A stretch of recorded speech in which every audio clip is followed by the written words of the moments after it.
2023 সালের ডিসেম্বরে বিবাহ বন্ধনে আবদ্ধ হন টলিউডের জনপ্রিয় জুটি সৌরভ দাস ও দর্শনা বণিক। তাদের প্রেমের খবর এতটাই গোপন ছিল যে অনেকেই অবাক হন তাদের বিয়ে দেখে। বিয়ের পরও কিছু সমালোচনার মুখে পড়তে হয় তাদের।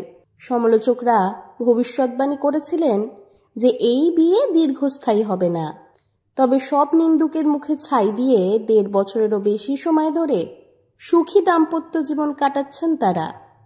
সম্প্রতি স্টেট আপ উইথ শ্রী পডকাস্টে অতিথি হয়ে এসেছিলেন দর্শনা। সেখানে সন্তান নেওয়ার পরিকল্পনা নিয়ে প্রশ্ন করা হলে তিনি বলেন, সন্তানের পরিকল্পনা অবশ্যই রয়েছে। বিয়ে যখন করেছি, আমি আর সৌরভ দুজনেই বাচ্চা খুব ভালোবাসি এবং আমাদের নিজেদের যে একটা পরিবার হবে সেই পরিকল্পনাও রয়েছে।